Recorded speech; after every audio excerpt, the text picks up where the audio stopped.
Replacing brake pads is one of the simplest tasks in car maintenance. Your mechanic loves doing this job because it's quick, easy, and makes him money. The tools and supplies you will need for this fix are a car jack, either the one that came with the car or a hydraulic jack that you get from your favorite parts store, some jack stands, C-clamp, flat blade screwdriver, hammer, impact screwdriver if replacing the brake discs, a wheel wrench, a torque wrench, a socket set, a spanner set or wrench set, and possibly a set of Allen keys or wrenches. For the repair, you will need new brake pads, brake cleaner, some brake grease, this often comes with the pads, and possibly a brake hardware kit, and a set of brake discs or rotors. Make sure you have some rags. You should probably also wear gloves for this task, either some work gloves or thick latex or nitrile gloves. You'll want to loosen the wheel nuts before you jack the car up, but only a quarter turn. Then lift the car and put jack stands under the sides of the car. We're serious about the jack stands. They're not very expensive and they could keep you from dying. Don't go using a rock or a pile of bricks. If you use bricks, your car might explode. Okay, not really, but please be safe. Once the car is lifted, finish unscrewing the wheels, then take them off. Some pads are held in place by clips or springs. You can use your hands to take the clips out, but make sure not to lose the clips or springs if you plan on reusing them. It's a good idea to take a photo before removing the clips so that you can put things back together the way they came apart. Before removing the caliper, it's helpful to push in the caliper piston a little. Place a large flat blade screwdriver through the gap on the caliper against the outside edge of the brake disc and gently push the caliper away from the center of the car. Warning: before doing this, make sure that the brake fluid reservoir will not overflow. Remove the reservoir cap. If the reservoir is already full, either remove some fluid using a clean suction tool or have a rag underneath to catch any fluid that overflows as the piston is pushed back in.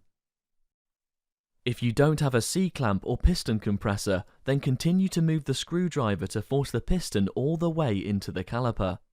Now you need to take off the caliper to access the brake pads. To do this, start by taking out the slider pins from the brake caliper.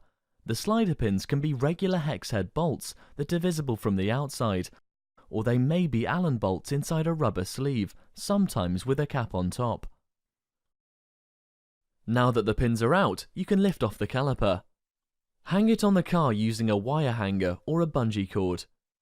To avoid potential damage, it's best not to let the caliper hang from the flex hose. Now you can remove the old brake pads.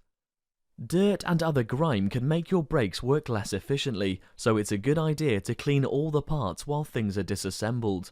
Use a can of brake cleaner to clean everything off. If you plan on replacing the brake discs or rotors, this is the time to do it. You need to loosen the caliper mounting bracket bolts. There are normally 2 hex head bolts holding the bracket in place.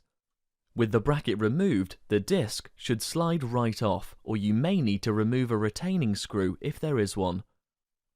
If the disc is stuck in place, tap around the edges with a hammer to loosen it. If the hammer doesn't work, you might need to use some bolts to force the old disc off. Most discs have 2 threaded holes that you can screw an M8 by 1.25 bolt into. As the bolts go in, the disc is forced away from the hub and will come off easily. Slide the new disc back onto the hub and replace the retaining screw if there was one, then reinstall the mounting bracket.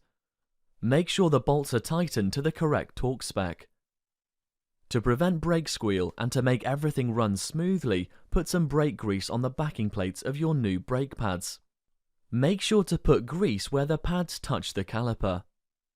Now we will put everything back together, but first you must push back the caliper piston. You can use a caliper press, a C-clamp or a screwdriver. If you're using a C-clamp, just put the screw side in the cup and the clamp side on the back of the caliper and screw it in. You can now replace the brake pads. Then, unhook the caliper from where it is hanging and place it back into position. Before putting the slide pins back into the caliper, grease them so that nothing seizes up. put them in by hand and then use a ratchet to tighten them. Almost done. Just put the wheels back on and screw them in. Use the jack to remove the jack stands and put the car back on the ground. To ensure that the wheels don't fall off, the lug nuts should be torqued using a torque wrench in a crisscross pattern. Finally, inspect the brake fluid level. If the brake fluid is low, it should be topped up using the type recommended in your owner's manual. You're done! Before driving, pump the brakes a few times until you feel the correct resistance.